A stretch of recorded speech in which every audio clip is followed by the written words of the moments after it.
Well, hello everybody. Now, tonight we will be going on an adventure. We will boldly walk through the mystery of life and ask a simple question, and that is, what can we create with love? Join us as we head into this podcast, asking this question, getting many different perspectives. And who knows, this mystery of life just might rattle the foundation of something as grand as Middle Earth.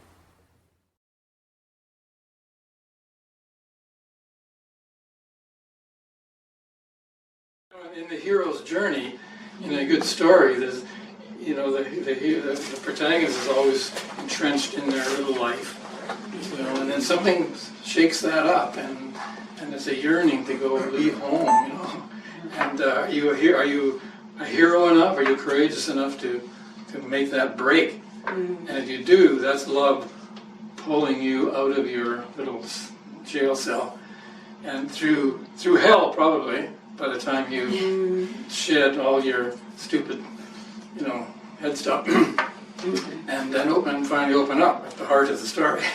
Yeah. So.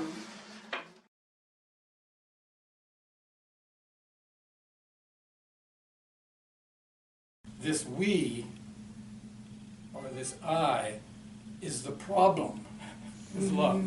I think if we could somehow lose this sense of I or we, love would flow in. And that's what happens when you see the kid gurgling or the sunset. We momentarily lose this sense of me, and I go, whoa, boom, and the love flows in. So I think the I and the we is the problem.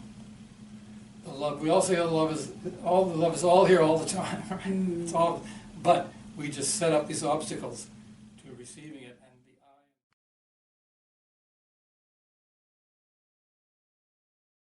So during times of when they're in their moments of not knowing who they are and tantruming and pushing your boundaries, trying to stay in that love-connected sense is sometimes very foggy, and you have to try and reclaim it so you can teach them that during their moments of confusion and loss, how to come back to it in their own essence, because it's a challenging time, and if you do it wrong, say in a public spot, you go to a place of being judged. And nowadays, more than ever, I think parents are very judged on what they do with their children, how they treat their children,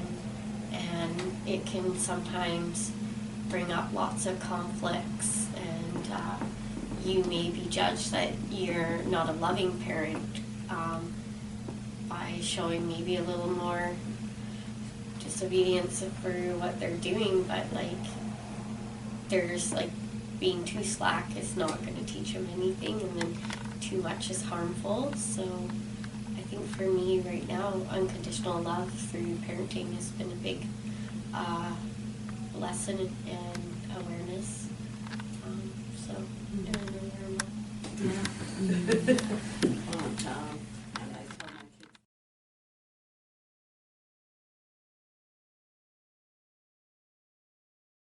Experiences with love recently when I started, when we were little two boys in the schoolyard playing with this idea and laughing most of the time, I discovered this meditation where I would just sit for 5 minutes and just focus on love, no obstacles, anything that arose would just be viewed in the viewpoint of just love. But as I release all those things, I found myself going into this unbelievable place of stillness. And we all, have had these experiences, and with stillness, it's sort of the goal of meditation and all that kind of stuff. But I kept doing these meditations and found myself really wanting to experience more and more of this stillness. And by virtue of that, I feel like it has really opened me up to having a level of understanding that I can't really explain, but that I've experienced. But is it me that it's experiencing it? I almost feel like it's so complicated to. But the stillness has really given me this impetus, this I guess I'll just say awareness of the freedom of what has really been born, in a sense, out of this love. And I feel more than ever that there's such an important place where we can just be, and it's empty. Fair enough. Yeah. And wild. It's empty fullness. Empty fullness. Empty fullness.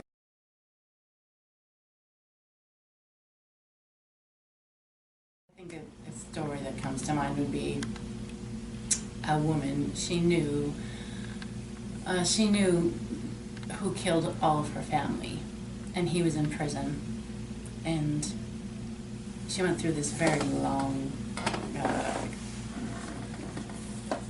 experience with that, and a lot of pain and everything around that.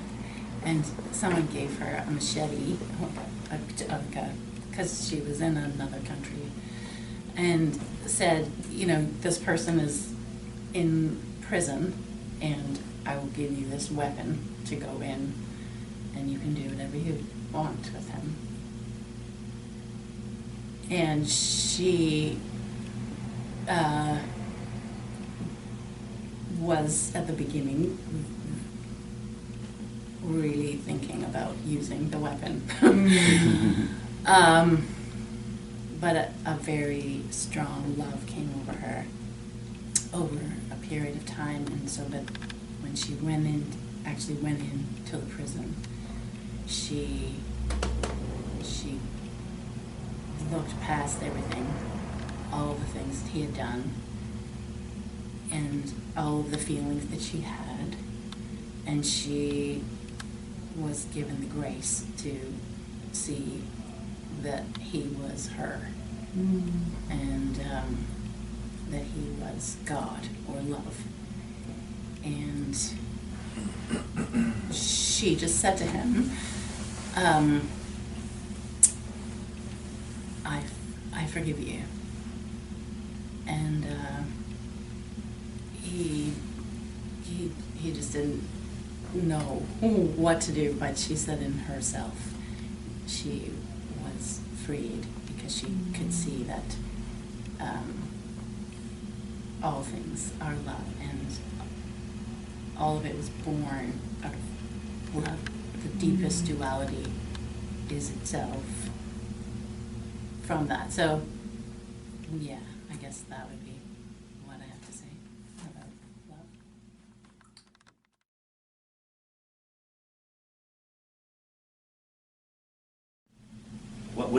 What she did was to suppress the other human natures with the power of love. And I don't think many people can do that, because it's basically against human nature. So human nature is so complex. So that's why you see, like, there are so many good people, there's so many bad people, there's so many people, more people in the middle, right? That's what human beings are supposed to be. But on the topic of love, I guess it differs from individual to individual. So do you have the love powerful enough to suppress the other natures that are not nice, that are harmful, that will lead to bad endings, right? So I think love needs to be promoted as opposed to promoting hate. If more people feel the power of love, and they are able to suppress the bad human natures in themselves, then we'll be in a much better place. That's what it's a good story. I had with them like all day and late into the night because their dad was working on, so it was long days and so on, and your patience kind of gets a little thin at times. And the more I tried to be patient, the harder it became. Yeah. And I finally, one day, the answer came. I had to be patient with myself. That was a big eye-opener. Yeah. And as soon as I started being patient with myself, I started being patient with them. Yeah. And so... Before I came, I played with the 4 letters. So I'm thinking of the features of love, right? Okay. So I came up with 4, I don't know, what's that?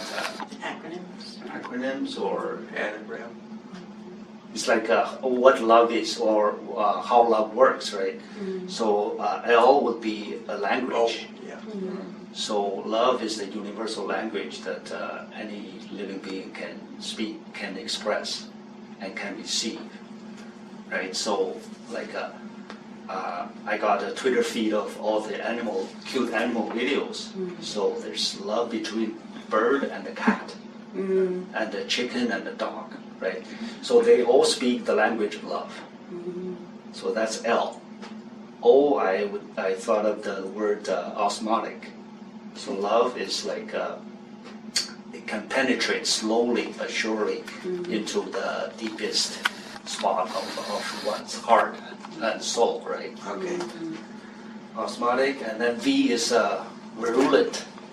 So love is contagious, right? It's spread like a virus. I don't know if you can get vaccinated for love, right? So virulent. That'll be next, you never know. Yes, with the modern technology, anything is possible, right? Fair enough, Yeah. yeah, you never know. And E would be emotional, because love can stir up all kinds of emotions, like happiness, joy, and then later when the relationship gets sour, and then you have resentment, you have hate, you have jealousy, like all kinds of emotions. So love is emotional too. So it's LOVE. I like that. Yeah, that's awesome. I like that. Really good. Yeah.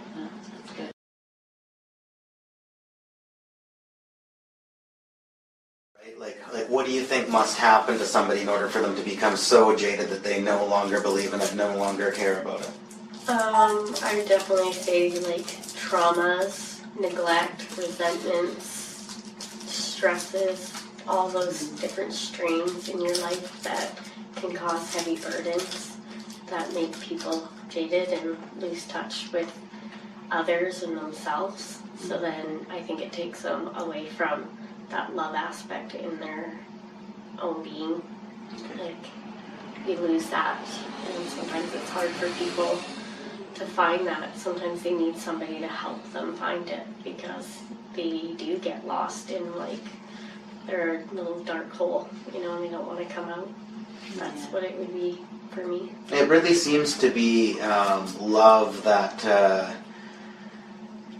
people become jaded within of all the emotions too, right? Like there are other things, of course, but usually when somebody becomes really jaded or cynical or hateful, it was a bad, something bad to do with love in some way, shape, or form that sort of manifested that trajectory of that individual, right?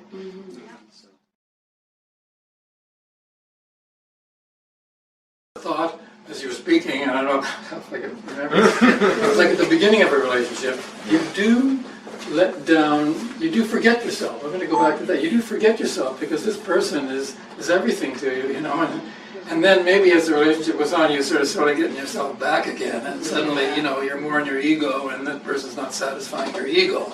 So boom, you're finished with that person. So, sounds like you've had experience with that. of course. extension of that is how you were saying at the beginning, you give yourself to this person. Sometimes you forget to reclaim yourself. You abdicate yourself. And oftentimes the relationship sours because you haven't come back home to establish your sovereignty within so that you have something of value to share with the other person. It's damn tricky.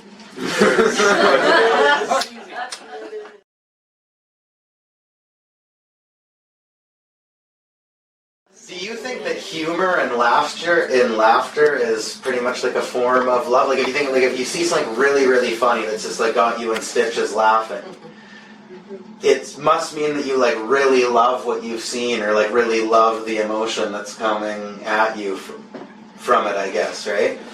Well, I think Does that make sense?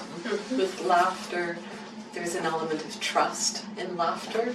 Like you're connecting to the other person, like you're trusting like, the experience that you're going through when you have that laughter on. And it's, like you're not taking it all so seriously. You're able to just kind of be again. And I think it's a huge part of love is laughter. That's not all so serious. Yeah, well, if you think about it, when you're like right in the middle of like heavy laughter, the feeling that sort of comes with that is actually a very similar feeling if you were to cut the laughter out and just feel that on its own. It's quite very similar, actually, isn't it? Yeah. So, yeah.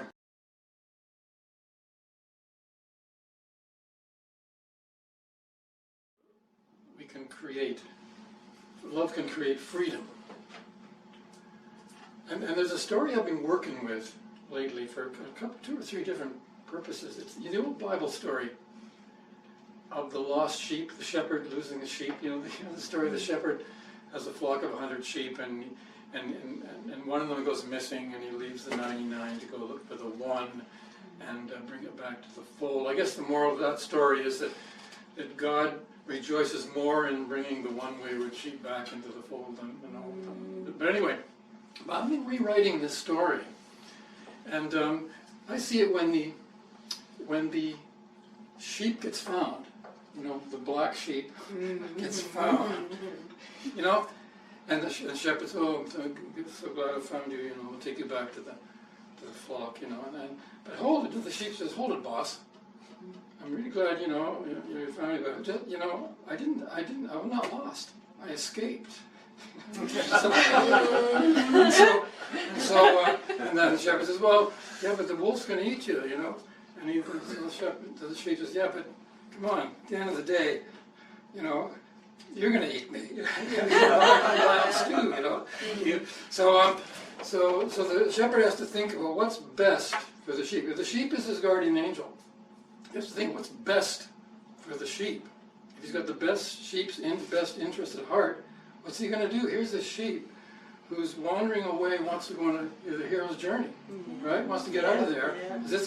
It's being pulled. It has a yearning to leave, to get on the road. Now, is the shepherd, the real guardian, he's going to say, "No, get back and head to the slaughterhouse," So I guess I'm telling the story because real love will be the shepherd rethinking and saying, "I release you, right, to be free," because that's what we all need these days.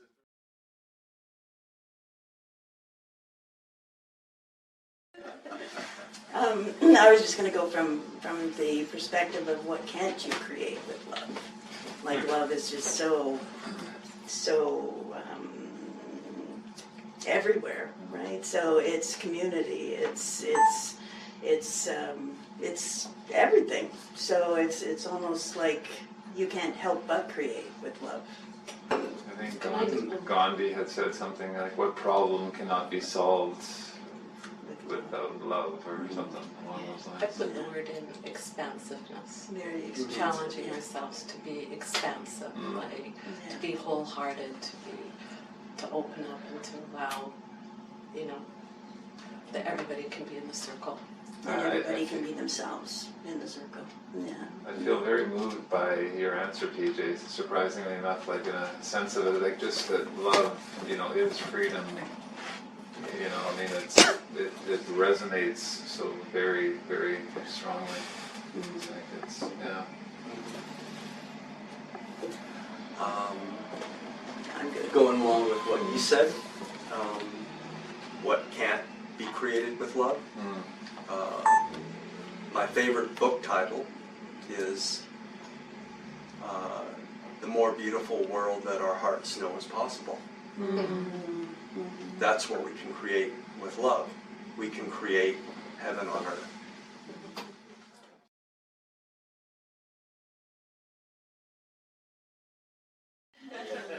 And I actually thought about this a lot in a meditation that I had a few Sundays ago.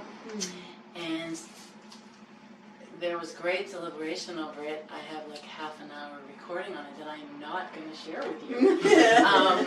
But I wrote it out, and it's just one sentence, and it's what can we create with love is a freedom of expression without judgment and without trying to change or fix. So it's allowance, it's this full acceptance and embracing of everything and everyone. Now seeing the world in these different ways. But at the end of the day, it's like love, like when Sherry was talking about her story, you know, it's in a sense, and actually Vernon, in a way you kind of agreed, because you were saying also that like love is the essence, and all these things in the world they're just things that were put on us, you know, and if we're going to have an opportunity to really experience love, much like PJ was saying earlier, it is very much about, you know, sort of putting down these egoistic states and looking at things as they are.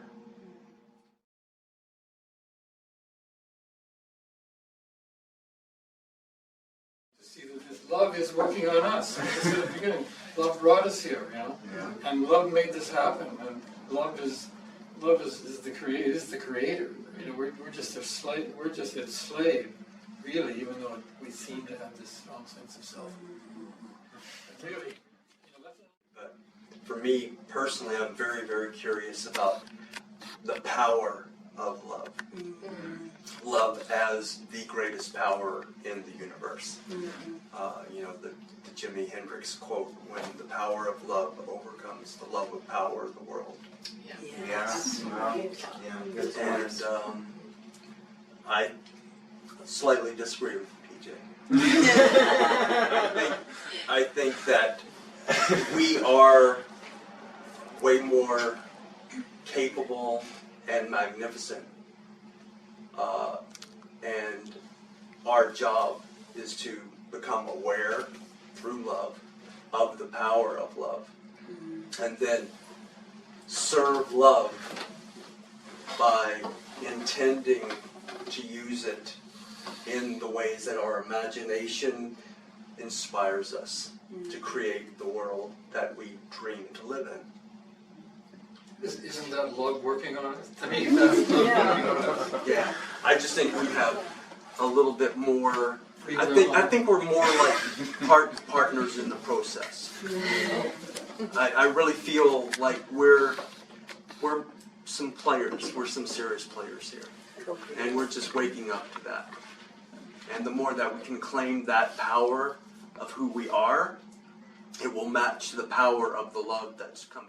I think, of course, I agree with everything. I also think there's an element of always learning more about love, right? There's always more to learn. Like, just when you think you've got it, there's more. So I think as long as we all have open minds and we can go forward with love being the first, then life will happen better, right? I don't think always that love is a feeling. I think sometimes love is a verb that you commit to. I think just what I feel is that I'm up for a love experiment, And and if anyone wants to join me, you're more than welcome. And that could take on any kind of form. It could be like doing meditation and just putting love out into the world, or meeting on a Saturday and walking out there and seeing who we can love that day. Because one last thing about Dr. Emoto. Yes. He put the word love on a jar of water, and with his mind and thoughts and heart and feeling, gave love to the water, and those crystals that came out were just beautiful. So I agree, a lot of what you said, PJ, that love is the creator. Yeah, I very much enjoyed this candid conversation. This is a very profound topic. Love is everywhere, and love is everything. So my take away from here is like use love wisely, and use love to make your life better and make life of others better. I want to say thank you to everybody to be open to such an unlimited topic where we almost know beforehand that we're not going to arrive at conclusions, but we are brave enough to be children again, and we have the courage to ask important questions and be comfortable in the unknown. And I think it requires a lot of, a lot of courage. And I just want to thank everybody for showing up into that. That's really my concluding remark. We've got to over and over again fuck up. Yeah. And then Be grateful for those fuck-ups. because ultimately, you're nothing but a fuck up. There's something there that is still there. So that's it. You're essential.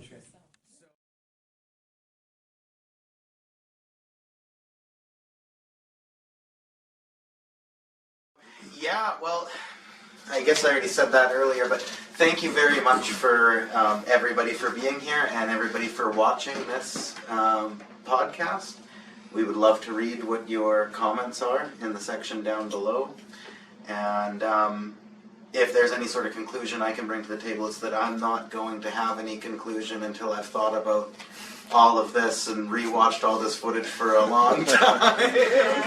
So that's my conclusion.